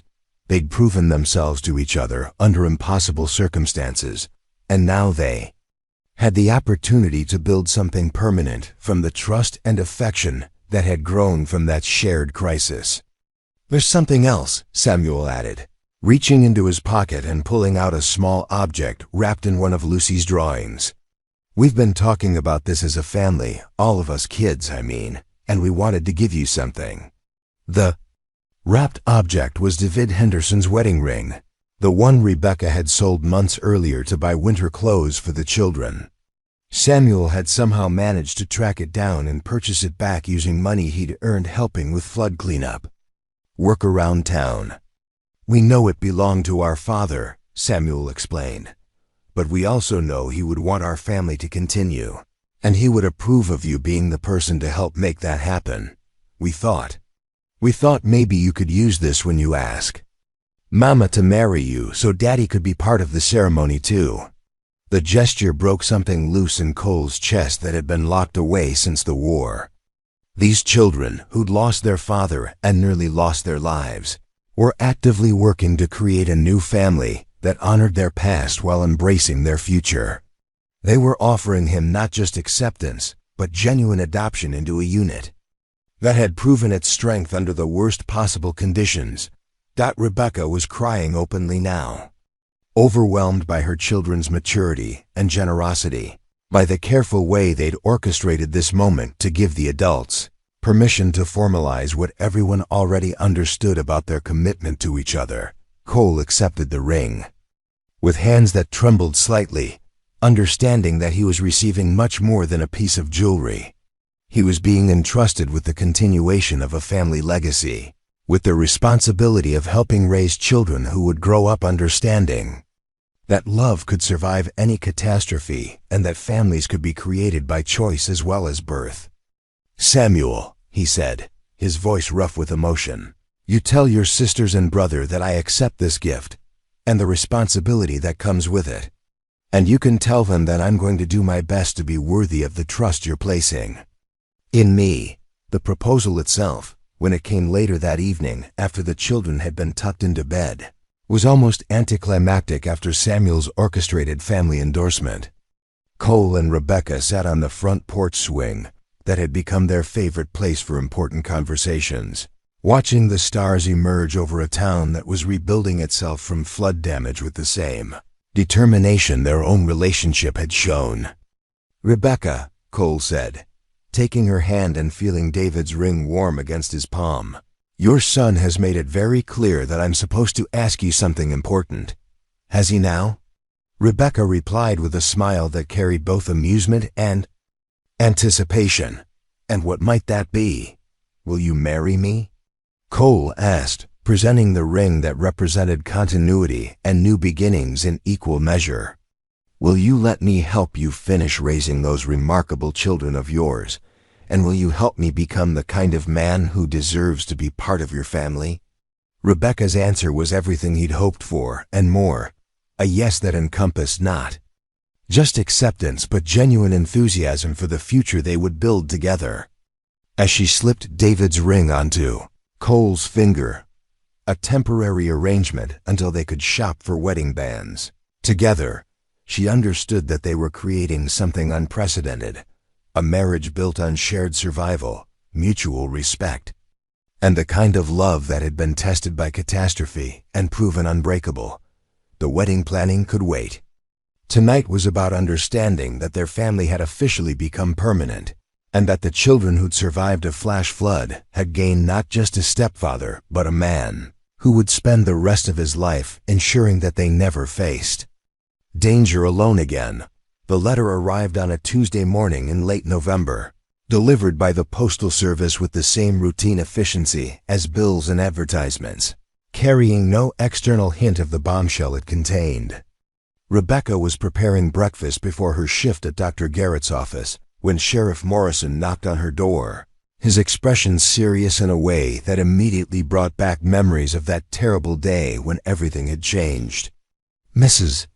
Henderson, he said, removing his hat with the formal courtesy he reserved for delivering difficult news. I need to speak with you about something that's come to light regarding your late husband's accident. The words sent ice through Rebecca's veins. David's death had been thoroughly investigated 8 months earlier, ruled an unfortunate workplace accident that had resulted from a mechanical failure at the lumber mill. The case had been officially closed, compensation had been paid, and everyone involved had moved on to dealing with the practical consequences of the tragedy. What new information could possibly emerge after all this time? Has something happened with the mill? she asked, inviting the sheriff inside while trying to keep her voice steady enough not to alarm the children, who were finishing their breakfast before school. Sheriff Morrison glanced at Samuel, Lucy, Emma, and Ethan, all of whom had stopped eating to listen to the adult conversation with the acute attention that children developed when they sensed important information being discussed. "Perhaps we could speak privately," Rebecca asked Cole, who'd been helping Samuel with his arithmetic homework, to walk the children to school while she dealt with whatever the sheriff needed to discuss. The fact that Morrison had come to her house rather than asking her to visit his office suggested something serious enough to require privacy and discretion. When they were alone, the sheriff pulled a folded document from his jacket pocket, his weathered hands handling it with the careful respect reserved for evidence that could change lives. "Yesterday, I received this letter from a railroad detective named Thomas Brennan.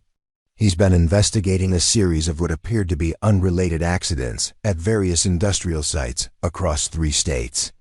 Rebecca accepted the letter with growing dread, recognizing that whatever she was about to learn would complicate the careful new life she'd built from the ashes of her old one. The detective's handwriting was precise and professional, but the content was anything but routine. The letter detailed a pattern of suspicious accidents at lumber mills, mining operations, and manufacturing plants throughout the region. Each incident had involved the failure of crucial safety equipment, resulting in injuries or deaths that had initially appeared to be the result of poor maintenance or operator error. But when examined collectively, the accidents showed signs of deliberate sabotage designed to look like mechanical failure. David Henderson's death at Miller & Sons lumber mill was the 7th such incident on Detective Brennan's list. "Sabotage," Rebecca's voice came out as barely a whisper. "You're telling me that David was murdered?" "That's what the investigation suggests," Sheriff Morrison replied carefully. "The detective has identified similarities in the equipment failures that go beyond coincidence. Someone with extensive mechanical knowledge has been targeting industrial operations, but the sabotage is sophisticated enough that each individual incident appeared accidental until they were analyzed as a pattern. The implications were staggering. David's death hadn't been a random tragedy or the result of corporate negligence. Someone had deliberately caused the equipment failure that had crushed him, had planned and executed a murder that had devastated his family and set in motion the chain of events that had nearly killed his children in a flood. But even more disturbing was the question of motive. David had been a quiet, honest accountant who'd worked at the mill for 5 years without making enemies or uncovering financial irregularities. He'd been well liked by his coworkers, respected by management, and completely uninvolved in the kind of labor disputes or business rivalries that might motivate violence. Who would want to hurt David? Rebecca asked, struggling to process information that undermined everything she believed about her husband's death. He wasn't involved in anything dangerous or controversial. He kept the books, made sure everyone got paid correctly, and came home every night to help the children with their homework. Sheriff Morrison spread additional papers across Rebecca's kitchen table, documents that painted a more complex picture of the sabotage investigation. According to Detective Brennan, the targets weren't chosen randomly. Each victim was someone who had access to financial records or operational information that could expose larger criminal activities. The detective's theory was that someone was systematically eliminating potential witnesses to an extensive embezzlement and fraud scheme that operated across multiple industrial operations. The saboteur had been targeting accountants, supervisors, and other employees who might have discovered evidence of money being diverted from payroll, equipment purchases, or operational expenses. David's position as the mill's bookkeeper would have given him access to exactly the kind of financial information that could expose such a scheme. His attention to detail and honest nature would have made him a significant threat to anyone skimming money from the operation, especially if they'd been sloppy about covering their tracks. "Detective Brennan wants to interview you," Sheriff Morrison continued, to see if David ever mentioned anything unusual about the mill's finances, or if he seemed worried about something at work in the weeks before his death. Rebecca found herself thinking back to those final months of David's life, searching for signs she might have missed at the time. He had seemed more tired than usual, working longer hours and bringing paperwork home more frequently. She'd attributed his preoccupation to normal business pressures, but now she wondered if he'd been investigating discrepancies that had ultimately cost him his life. There had been one evening, perhaps 2 weeks before the accident, when David had asked her what she thought they should do if he ever discovered that someone at work was stealing money. She'd assumed it was a hypothetical question, the kind of ethical discussion that accountants probably had with their spouses regularly. Now she realized he might have been preparing her for a situation that was far from theoretical. He was building a case, she said suddenly, the pieces falling into place with horrible clarity.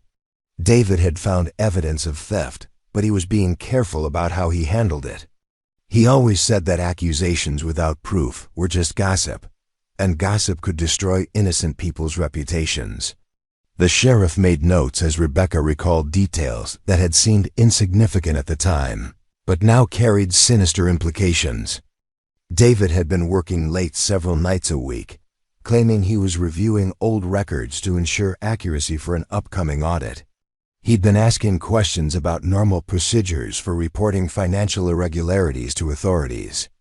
Most tellingly, he'd begun making copies of certain documents and storing them in a locked box at home, rather than leaving everything at the mill. "Where's that locked box now?" Sheriff Morrison asked with obvious interest. Rebecca's heart sank as she realized the answer. "It was in our house when we lost the homestead to foreclosure. Everything we couldn't carry was left behind, including David's papers and personal effects. The locked box that might have contained evidence of the fraud scheme had been either destroyed in the foreclosure sale or claimed by whoever had purchased the property afterward. The very financial disaster that had resulted from David's death had also eliminated any chance of proving the criminal activity that had motivated his murder. But Detective Brennan's investigation had uncovered evidence through other sources. Financial records from multiple industrial operations showed a consistent pattern of money being diverted through inflated equipment purchases, padded payroll expenses, and fraudulent vendor payments. The total amount stolen over several years was estimated in the tens of thousands of dollars, enough to justify eliminating witnesses who might expose the scheme. More significantly, the detective had identified a prime suspect, Marcus Whitman, a traveling equipment inspector who had legitimate access to multiple industrial sites and the mechanical knowledge necessary to sabotage safety devices without leaving obvious evidence.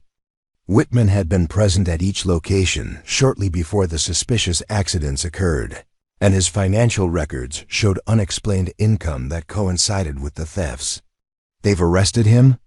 Rebecca asked, feeling a mixture of relief and renewed grief as she processed the news that David's killer had been identified. "Not yet," Sheriff Morrison admitted.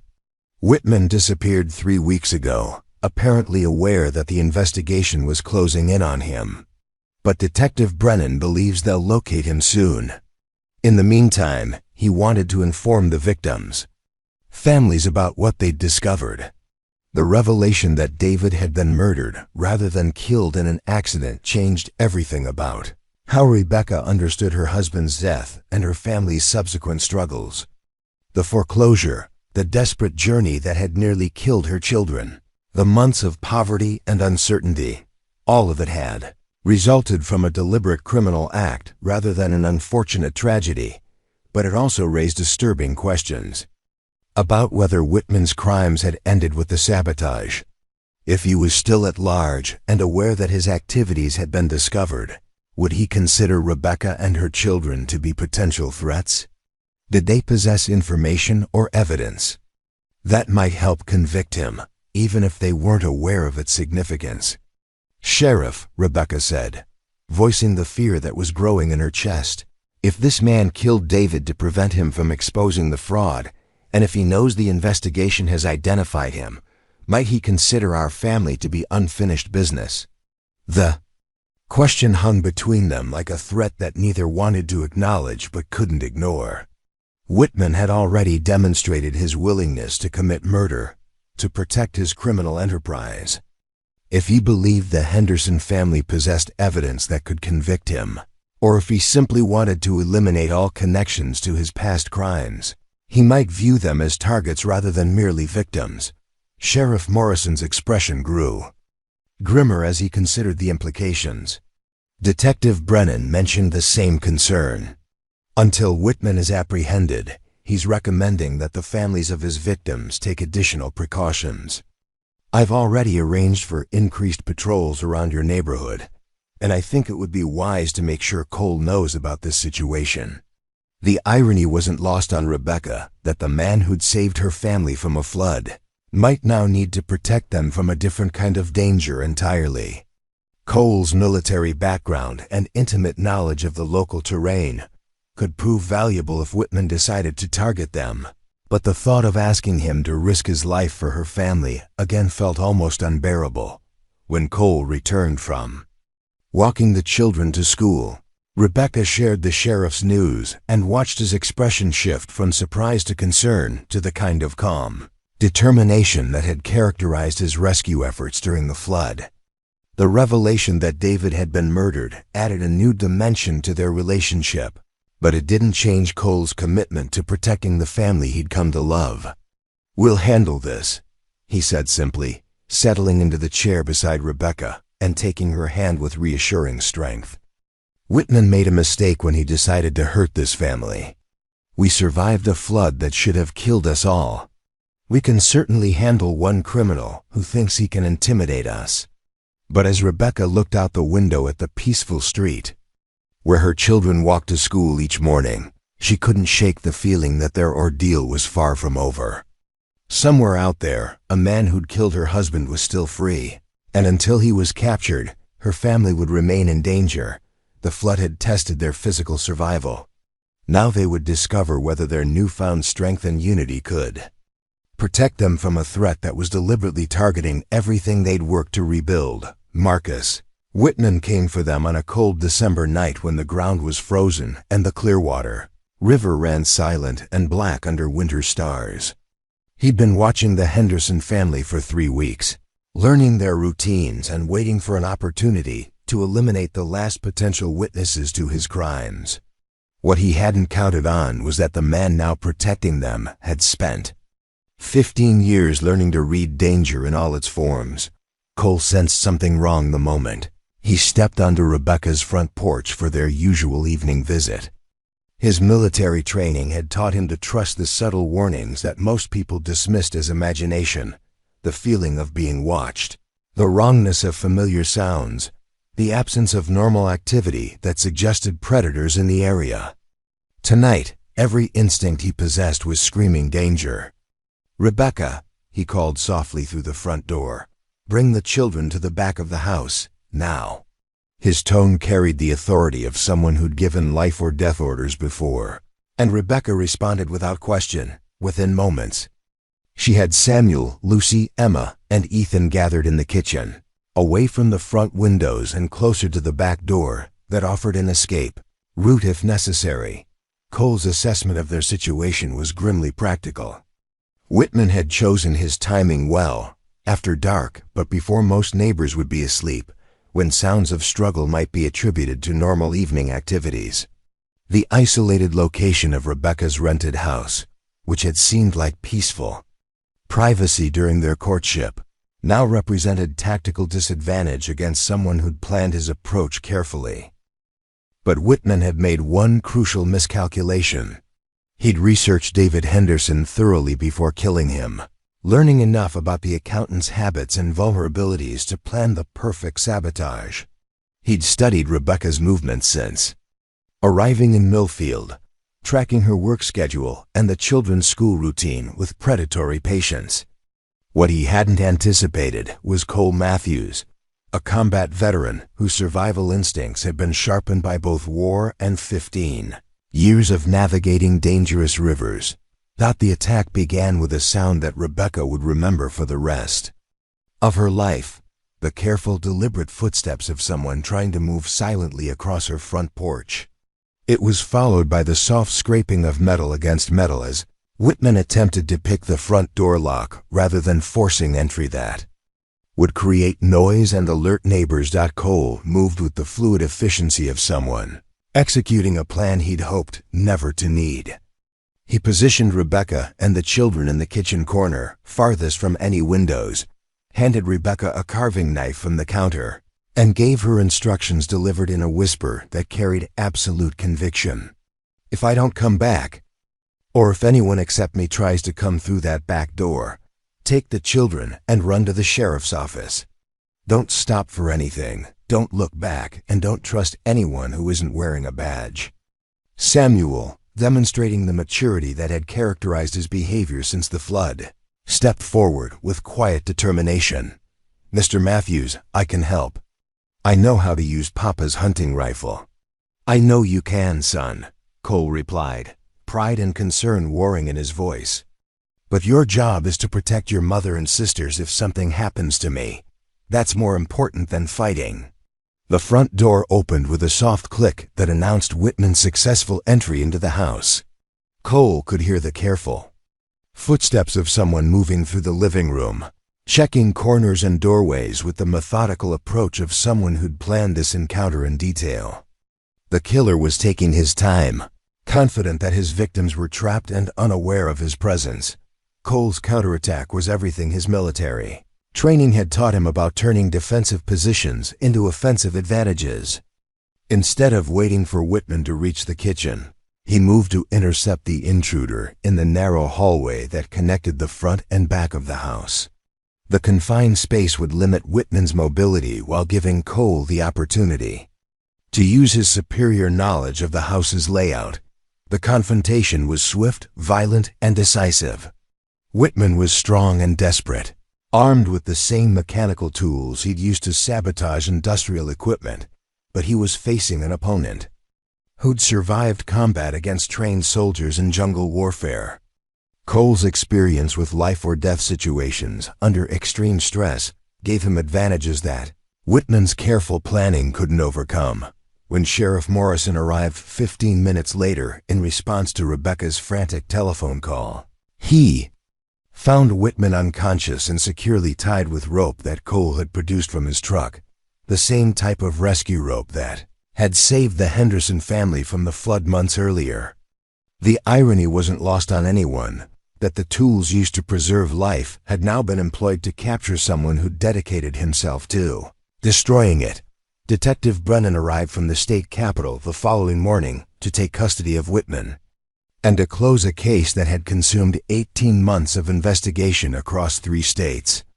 The evidence found in Whitman's belongings included detailed plans for eliminating the Henderson family, confirming that their fears about being targeted had been entirely justified. More importantly, Whitman's capture led to the recovery of thousands of dollars that he'd stolen from the various industrial operations, including money that had been embezzled from Miller and Sons during David's tenure as bookkeeper. The restitution wouldn't bring David back, but it would provide financial security for his children's education and future needs. The trial, when it finally took place the following spring, brought closure that Rebecca hadn't realized she needed. Watching Whitman convicted of multiple counts of murder and fraud validated her faith in justice while confirming that David's death had resulted from his integrity rather than random misfortune. Her husband had died because he'd been honest enough to investigate financial irregularities and brave enough to build a case against powerful criminals. But the most significant outcome of Whitman's capture was the way it completed the transformation that had begun during the flood rescue. Cole's protection of the family from human predators proved that his commitment to their safety extended far beyond dramatic river rescues. He'd become their defender in all circumstances, the person they could depend on when danger threatened. From any source, the wedding took place in June, exactly 1 year after the flood that had brought them together. The ceremony was held outdoors beside the Clearwater River, in a meadow that Cole had chosen specifically because it offered a view of the water that had nearly claimed their lives but had ultimately led them to each other. Dr. Garrett performed the service, having been ordained as a minister years earlier when Millfield's regular pastor had moved away. His dual role as Rebecca's employer and Cole's fishing companion made him the perfect choice to officiate at a ceremony that celebrated both love and survival. Samuel served as best man, presenting the rings with the serious dignity that had become his trademark since assuming the role of family spokesman. Lucy had designed the decorations, creating artistic arrangements that transformed the meadow into something that looked like it belonged in a fairy tale.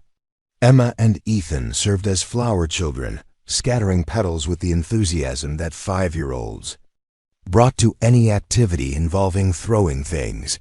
The guest list included everyone who'd played a role in their survival and recovery. Sheriff Morrison, Charlie Morrison, who'd driven Rebecca to the ranch that first day, Martha Petton, who'd provided the crucial information about Cole's guide service, and dozens of Millfield residents who'd supported the family through their various crises.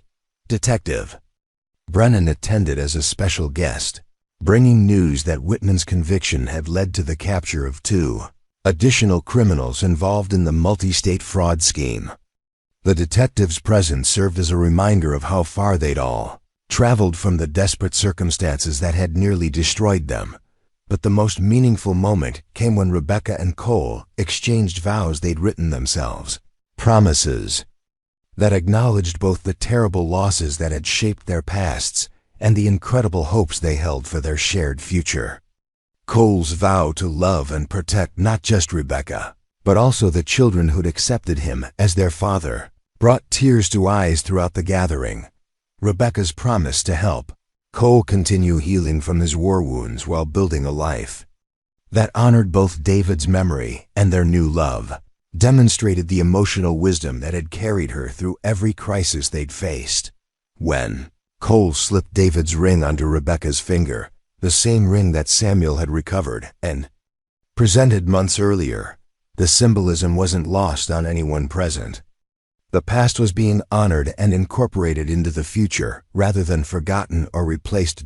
As the ceremony concluded and the celebration began, 4 children who'd survived a flash flood played freely beside the river that had nearly claimed their lives while their mother danced with the man who'd saved them all. The Clearwater River flowed peacefully past the wedding party, its current carrying away the last remnants of tragedy and loss, leaving behind only the promise of tomorrow. Cole Matthews had spent 15 years using the river to avoid caring about anything that could be taken away from him. Rebecca Henderson had nearly lost everything that mattered to floodwaters that should have been impossible to survive. Together, they discovered that love tested by catastrophe could become stronger than either had imagined possible. The rescue that had begun during a September flood was finally complete, not because everyone had reached safety, but because they'd learned that safety wasn't a place you found. It was something you created with the people who mattered most. As the celebration continued into the evening, with music and laughter echoing across the meadow where they'd promised to spend their lives together, the new family understood that they'd accomplished something remarkable. They'd taken the worst thing that had ever happened to them and transformed it into the foundation for the best thing they could imagine. The river flowed on, carrying stories of loss and rescue, tragedy and triumph, toward futures that no one could predict but everyone could hope would be filled with the kind of love that survived every test the world could devise. Samuel, Lucy, Emma, and Ethan Henderson Matthews fell asleep that night in their new home beside the river, secure in the knowledge that they were safe, loved, and part of a family that had proven it could survive anything as long as they faced it together. And in the distance, the mockingbird sang its evening song, weaving borrowed melodies into something entirely new and beautiful, just as broken families could be transformed into something stronger than either love or loss alone could create. Up next, you've got two more standout stories right on your screen. If this one hit the mark, you won't want to pass these up. Just click and check them out. And don't forget to like, subscribe, and turn on the notification bell so you don't miss any upload from us.